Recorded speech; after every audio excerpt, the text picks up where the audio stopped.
Hello, folks. This is Chris Jansen of the End Evil podcast. I'm excited today to talk to you about upcoming event Freedom Under Natural Law 5, Ignite Hearts and Minds. Today I got with me Brandon Spencer, one of the fantastic presenters that we got lined up for FUNL 5. Thanks for joining me, Brandon. How you doing? I'm doing well.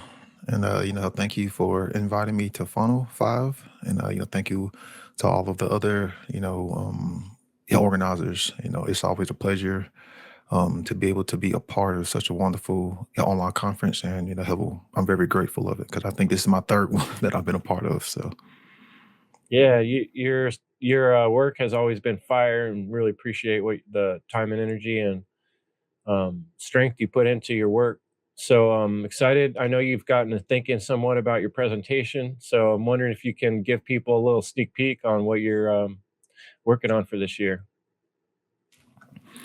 sure. And, pretty much nothing new under the sun. If people are already familiar with what I talk about, I'm just going to be talking about pretty much the same thing when it comes to what the true solution is, but using a more symbolic, approach, because you can talk about how natural law and morality from so many different aspects, and ultimately, I'm going to be talking about like what is the best way for one to protect themselves, because we are in a spiritual war. We are in a spiritual battle. So, what does it means to wear that armor of righteousness? To put on, how that armor, and like what does it mean to bear and carry, that armor, and to kind of distinguish it from a lot of the dogmatic, religious, belief systems, and getting down to ultimately what can the individual do when it comes to the only solution when it comes to not necessarily creating freedom for ourselves, because I don't think I'm going to ever see that day, but leaving something for the next generations and the generations to come when it comes to what can they do to acquire freedom, and what does it mean for us to be righteousness, and what is the most sacred thing about us that needs to be protected. So that's what my presentation is going to be about, and talking about it from a symbolic standpoint, not just a literal standpoint, because so many people want to take, these terms from a literal meaning, but a symbolic, understanding. So that way you can get a deeper, conveyance of what true morality is and what it means to be that warrior and wear that armor of righteousness. Because if you are in a war, you have to be able to protect yourself. And so many people think you can just buy crystals and just put them up, or wear these medallions and stuff like that, but they never really get to the true heart of what it means to be protected. And the best way to protect yourself is to understand what true morality is, and don't initiate coercion or violence upon to others. And then also to teach others that same means of protection when it comes to true morality. So that way others can be protected too. Because if that is the best way to protect yourself in the spiritual battle, is to not engage in immoral behaviors. Because the more you engage in immoral behaviors, then the higher probability someone is going to use self-defense on you and enforce their rights, which they have a right to do. So the best way is to understand what true morality is and not engage in those immoral behaviors, and also to morally educate the next generation and those to come. Because when you think about the knight in shining armor, or the armor of righteousness, if we look at, like what is the most, hell, thing that needs to be protected in society, hell, the children. And that's what the armor of righteousness is supposed to be there for, to help morally educate the next generation so they don't suffer from the same negative consequences. Yeah, get on the right side of the natural law. History, everything that goes forward, we have an opportunity to have some effect. And I find that's kind of why we came up with the idea of Ignite this year. Like you said, it's the same old story. We're talking about freedom under natural law, but how many different ways can we bring up this topic? And we thought about well, how can we get other people? We need to ignite the hearts and minds of other people so that they're talking about it too, like you're saying, not just us. So it's all about inspiration. I'm curious what inspired this particular armor and righteousness topic for you this time around. Hell, again, like most of my presentations, they marinate in my head. And I honestly feel like, there aren't many individuals who are speaking truth, are these core essential truths that I honestly feel like, the spirit of Manly P. Hall, is always, resonating hell inside of me. So I always listen to a lot of his, her lectures. I always listen to a lot of his, her audio series. I always have them in like the background. And there's that voice that's always in the back of my head, and it was always, saying the armor of righteousness. And this has kind of been marinating in my head for at least a year. And I figured, it's possibly time to, take the idea and, put it onto the actual canvas in the means of creation. And, like how can I portray it and convey it in a way, how that would be a representative of what the true armor of her righteousness is. So that's usually where a lot of my presentations come from. There's always that voice in my, in the back of my head, that voice of truth, the voice from, all the great teachers who I've learned from. And, I honestly do feel like, sometimes those ideas, help come from that voice of truth that we all need to, we all need to listen to. So that's pretty much, where this presentation, it resonated from. And you're of one of the presenters I love that always, freedom, natural law, the important topics are front and center in your work. So I don't think you need to explain anymore how your work connects to that, because that's what your work's all about. Well, I'm curious, like, what do you think are maybe some actions or actual choices that people can take away from what you're going to give them with this message? Like, what kind of things you think you would actually encourage people to do based on what you're talking about? The main thing that I would like them to think about is what are you, the individual, leaving behind? If you was to go into, whatever comes after death, what would you actually leave, hell for the next generation to have made it a better place, to have, evolved consciousness, to have spread the message of truth? It's one thing to know these topics, but to not leave something behind so that others can learn, so that others can grow, so that others can be held influenced. That right there is a big held detriment. So, we talk about how natural law here all the time, because we aren't just, trying to seek freedom for ourselves. We want those that come after us to be free. We want those who come after us to learn. And that's ultimately what I want the individual to take away from our presentation, because it's not just about you. It's about what are you doing to leave this world a better place than it was when you came in. The sins of the father are rested upon the son. And that's the problem, that cause and effect ebb and flow. The effects may not necessarily come back up to you, but the effects may very well come back onto that next generation. And that's what a lot of people are neglecting. And they have children, they have grandkids, and I don't have kids. So it's kind of weird that I seem to care more about, leaving this world a better place than the actual individuals who have children. They seem to not really care. So that's what I want to be understood, is what you, the listener, are leaving behind when it comes to moral education to actually make this world a better place. Because, like I said, I'm not going to see freedom in this lifetime, not with the way things are going in the world. But there's still a probability that the next generations who possibly come afterwards may at least have a chance to spark that ignition and see freedom. So that's what I want it to be about. And that's what I want the individual to have take away. What are you leaving behind to make this world a better place?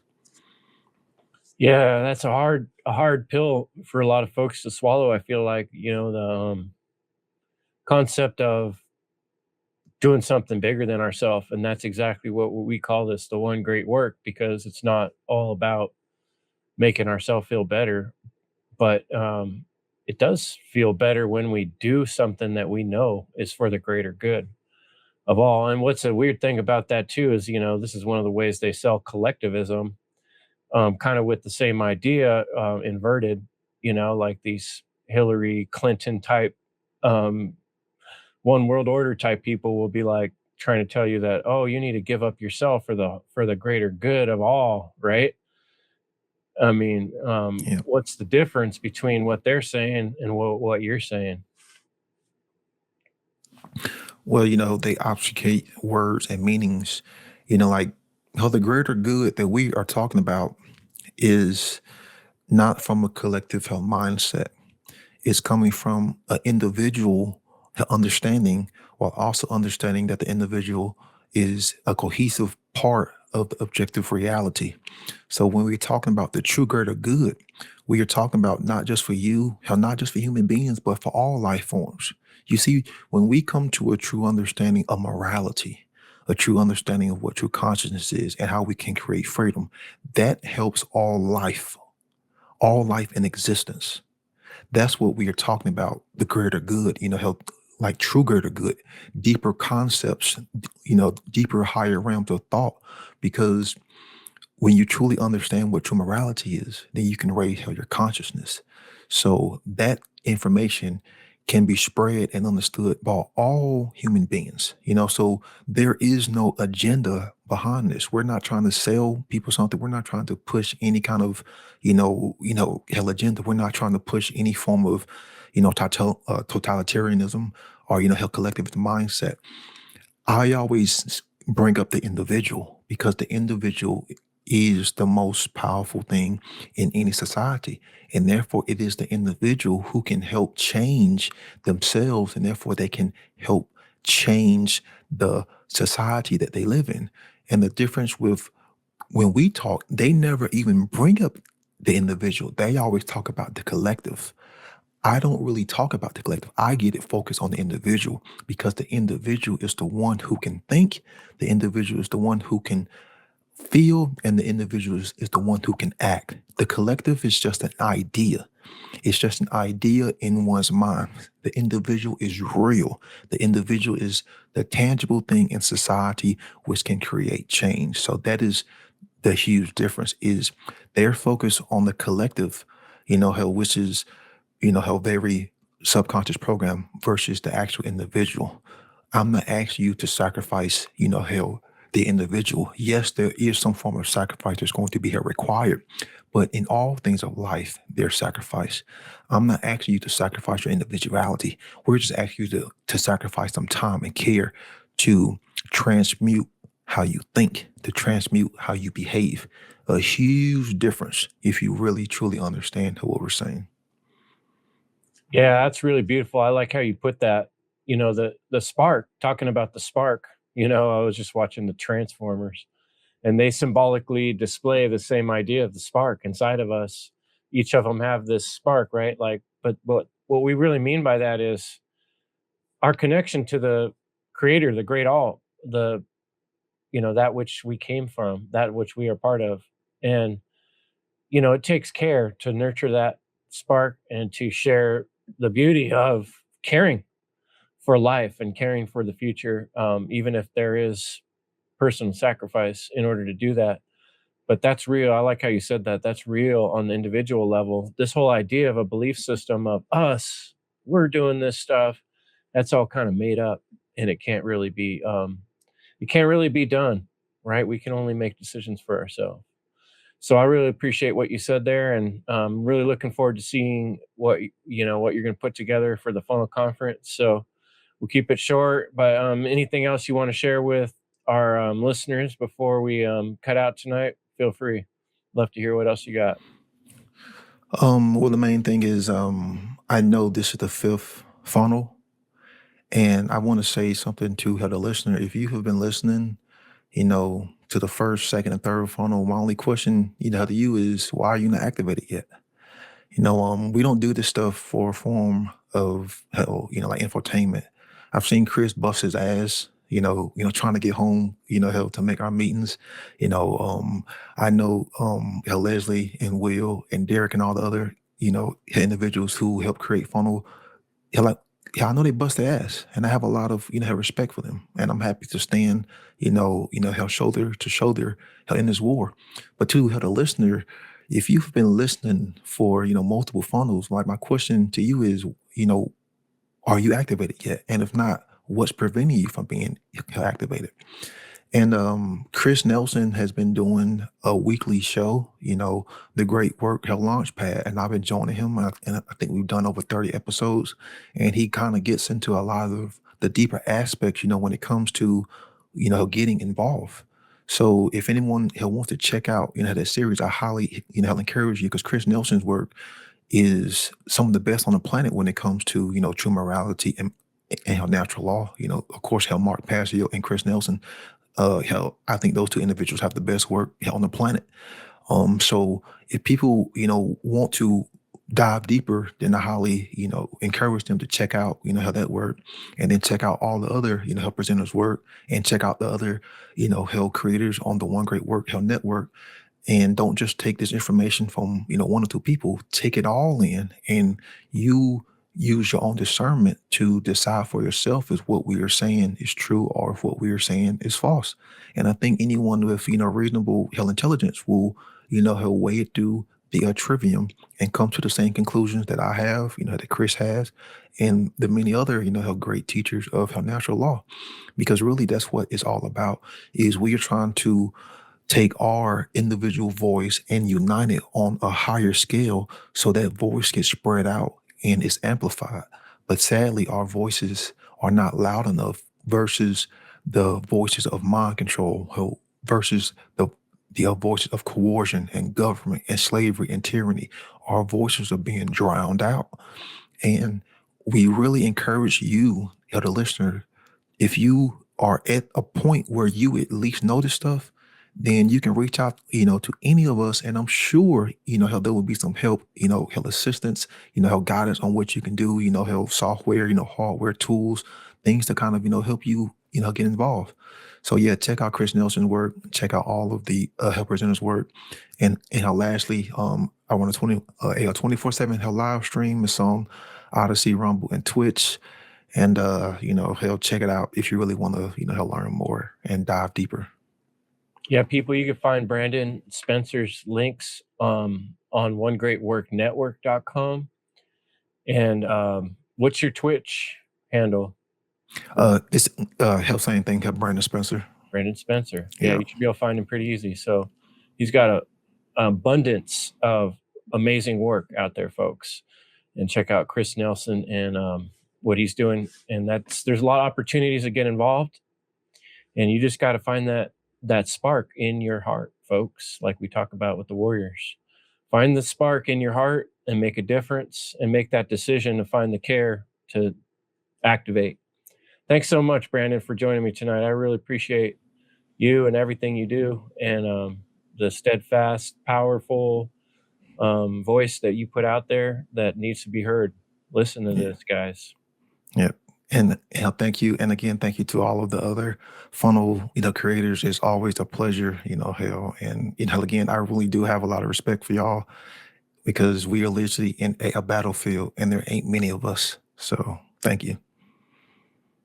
Good night, guys. So natural law is a set of universal, inherent, objective, non-man-made, eternal, and immutable conditions which govern the consequences of behavior of beings with the capacity for understanding the difference between harmful and non-harmful behavior. Funnel 5, a free 2-day online conference. Ignite hearts and minds. The event that will spark truth, love, and freedom. February 21st and 22nd, 2026. For more information, visit freedomundernaturallaw.com.